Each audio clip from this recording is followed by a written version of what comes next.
So the first of these points is this, that clear vision is the turning point. We've already acknowledged that of the over 220 parishes here these days, we're all in different places. Some of us are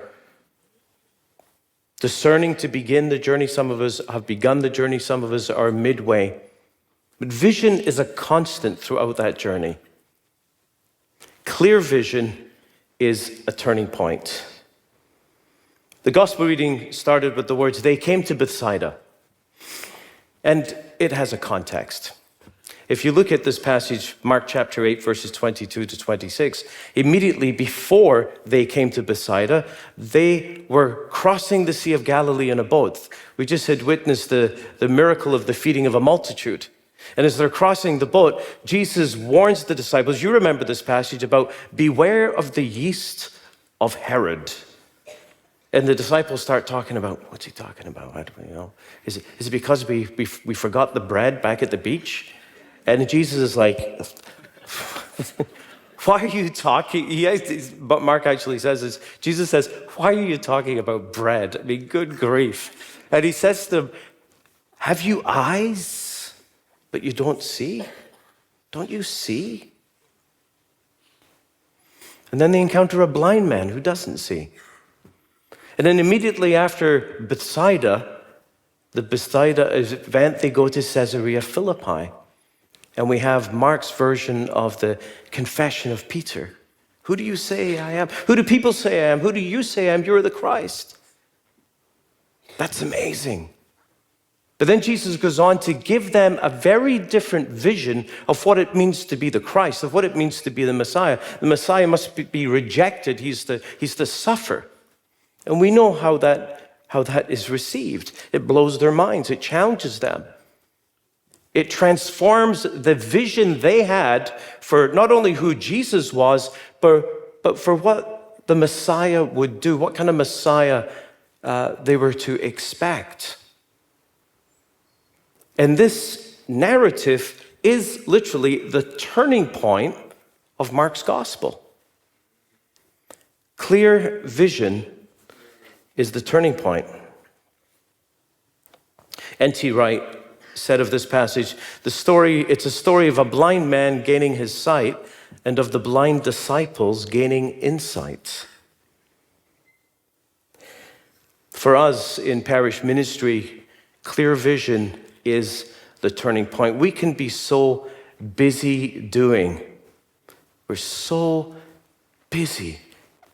How you doing? I'm busy. We wear it as badges of honor. But busy doing what? We're so busy that oftentimes we don't even know where we're going, or perhaps we're not going at all. We're just, as we heard last night, walking in circles. Someone once said, if you don't know where you're going, anywhere will get you there. It's actually a paraphrase from Lewis Carroll's Alice in Wonderland, the passage of the book where she encounters the Cheshire Cat. And I looked up the actual dialogue. It goes like this. Alice says, would you tell me, please, which way I ought to go? Which way I ought to go from here? That depends a good deal on where you want to go, said the cat. I don't much care, said Alice. Then it doesn't matter which way you go, said the cat. It doesn't matter. But for us, it does matter which way we go. You see, parishes need to move, parishes need to be moved, and we need to move decisively in the direction of mission. And I presume that you're in agreement with that because you're here during these days. Christendom is dead, it's gone. And by Christendom, we simply mean a reference to the centuries and centuries in which Christian faith had deeply formed and imprinted on popular culture. So much so that if you went with the flow, you generally flowed into church. And we know that's not the case anymore today. We are now in a new apostolic age. And yet here is the challenge. Most of our infrastructure, most of our models, most of our methodologies, most of the principles on which we base all the things we do are based on the presumption of Christendom, even though it's long gone. Someone once said that every organization is perfectly designed to get the results it's presently getting. And brothers and sisters, we are presently designed to reach a world that no longer exists. And so how we are church needs to be transformed. Our vision for our churches needs to be transformed for this new apostolic age. And when we get that clarity of vision, there will be transformation as we seek to move from maintenance to mission. Now, you've probably heard those words, maintenance to mission. It's the subtitle of the original book. And I just want to make a few distinctions here, just to be clear. By maintenance, we are talking not of maintenance of buildings or structures. We're talking about maintenance of the flock. And maintenance of the flock is divinely mandated. So it's not a either or, it's a both and. Jesus says, feed my lambs, feed my sheep. We hear in 1 Peter, maintain the flock that God has entrusted you. Maintaining the flock is a divine mandate. But of these two calls of the church to care for the flock and to be missionary, to feed the lambs and feed the sheep, but also to put out into the deep water to let down our nets for the catch, the primary purpose is mission.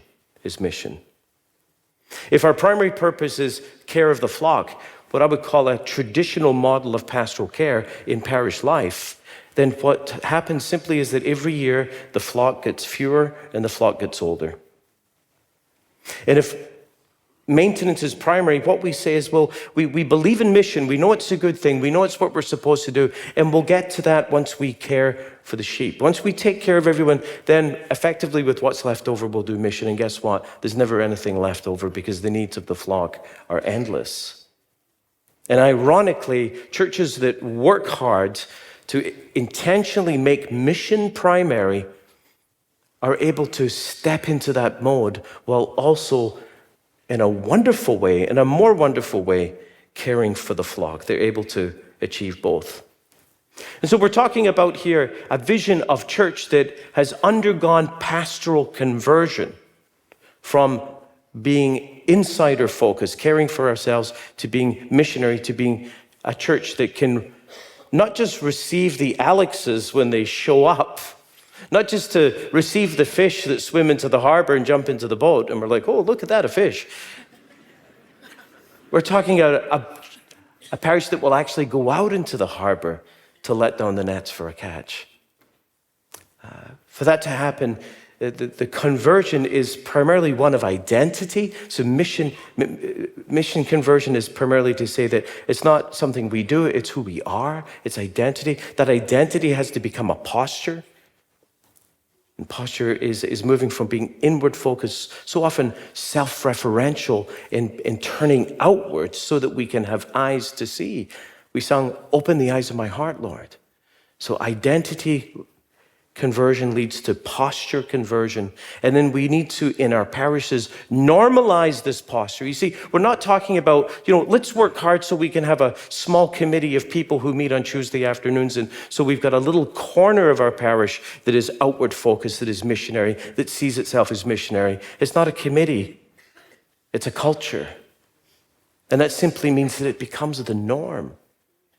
So that's the kind of conversion we're talking about. And when we have a clear vision to be that kind of church, it changes everything. It is the turning point. It is a Bethsaida moment.